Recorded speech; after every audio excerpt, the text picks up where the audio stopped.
प्रधानमंत्री मोदी के यूपी दौरे का आज दूसरा दिन। लखनऊ में आज और कल डीजीपी कॉन्फ्रेंस में होंगे शामिल। देश की रक्षा सुरक्षा पर पुलिस प्रमुखों का मंथन। आज उत्तराखंड के दौरे पर जाएंगे रक्षा मंत्री राजनाथ सिंह। पिथौरागढ़ में शहीद सम्मान यात्रा में होंगे शामिल। राजस्थान में 3 बड़े मंत्रियों ने की इस्तीफे की पेशकश। सूत्रों के हवाले से बड़ी खबर। राजस्थान में अगले 2 दिनों में कैबिनेट विस्तार की अटकलें। 12 से 14 नए चेहरे हो सकते हैं शामिल। चुनावी राज्यों में एक्शन मोड में कांग्रेस। उत्तराखंड, गोवा, मणिपुर में स्क्रीनिंग कमेटी का ऐलान। अविनाश पांडे, जयराम रमेश और रजनी पाटिल को जिम्मेदारी। कृषि कानूनों के बाद कई और कानूनों की वापसी की मांग उठी। पंजाब सीएम ने बीएसएफ का अधिकार क्षेत्र बढ़ाने तो ओवैसी ने सीएए एनआरसी कानून हटाने की मांग की।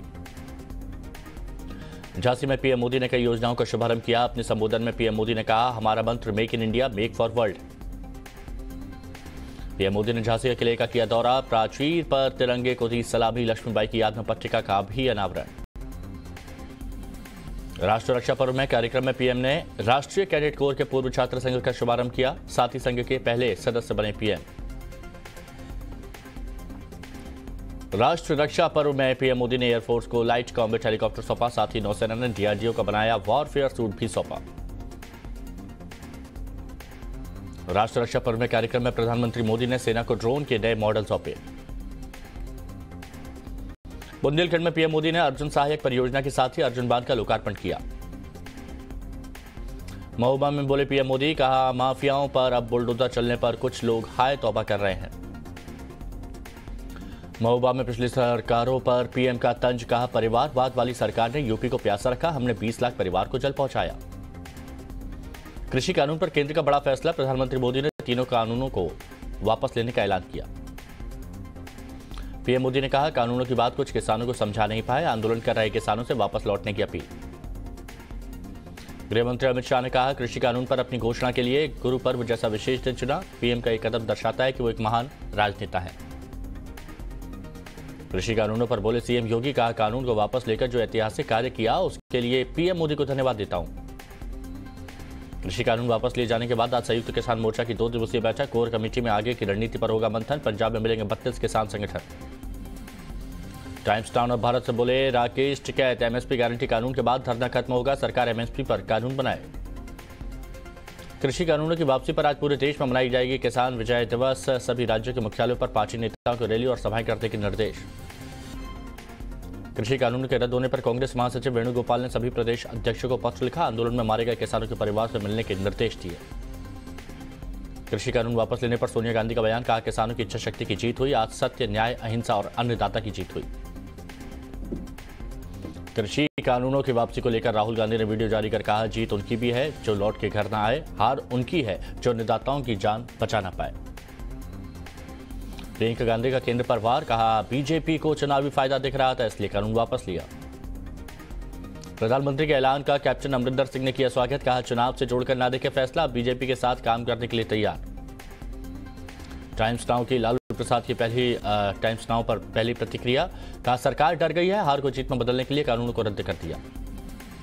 नवजोत सिंह सिद्धू ने कहा काले कानून को निरस्त करना सही दिशा में एक कदम। किसान मोर्चा के सत्याग्रह को ऐतिहासिक सफलता मिली। दिल्ली के सीएम अरविंद केजरीवाल ने कहा किसानों को बधाई देना चाहता हूं कि उनका संघर्ष सफल हुआ। अखिलेश यादव ने सभी किसानों को बधाई दी। कहा किसानों के लोकतंत्र की जीत है, सरकार चुनावों से डर गई है और वोट के लिए कानून वापस लिया है। तीनों कृषि कानून के रद्द होने पर बोले ओवैसी, का आगामी चुनाव और विरोध आंदोलन पीएम को पुनर्विचार करने पर मजबूर कर सकते हैं। कृषि कानून पर सुप्रीम कोर्ट की ओर से बने पैनल के सदस्य अनिल घनवट ने कहा कानून वापस नहीं होने चाहिए थे। जो रिपोर्ट दी है उसमें लिखा है कुछ बदलाव के साथ कानून चाहते हैं किसान। यूपी में मिशन 2022 के लिए बीजेपी का मेगा प्लान। प्रदेश में पार्टी 4 विजय संकल्प यात्रा निकालेगी। नड्डा, अमित शाह, राजनाथ समेत कई दिग्गज संभालेंगे मोर्चा। बिहार सीएम नीतीश कुमार ने बताया जातीय जनगणना पर जल्द ऑल पार्टी मीटिंग में निर्णय लिया जाएगा। कहा एकमत होना होगा फैसला। राष्ट्रपति कोविंद आज स्वच्छ सर्वेक्षण 2021 के विजेताओं को सम्मानित करेंगे। कचरा मुक्त शहरों की श्रेणी में आने वाले शहरों को भी पुरस्कृत किया जाएगा। विदेश मंत्री एस जयशंकर ने कहा भारत चीन अपने संबंधों को लेकर खराब दौर से गुजर रहे हैं। बीजिंग ने समझौते का उल्लंघन करते हुए ऐसी गतिविधियां की जिनके पास उनके पास स्पष्टीकरण नहीं है। पश्चिम बंगाल के राज्यपाल जगदीप धनखड़ ने विधानसभा स्पीकर से बीएसएफ के संबंधित प्रस्ताव पर विधानसभा की कार्रवाई की जानकारी मांगी। पंजाब में नए एडवोकेट जनरल की नियुक्ति, सिद्धू के चुने हुए दीपेंद्र सिंह पटवालिया को बनाया गया नया एडीजी। आज करतारपुर साहिब दर्शन के लिए जाएंगे नवजोत सिंह सिद्धू, पहले 18 नवंबर को जाने वाले थे। केंद्रीय वित्त मंत्री निर्मला सीतारमण आज गुजरात में IFSC GIFT सिटी जाएंगी, कई अहम लोगों से मुलाकात करेंगी।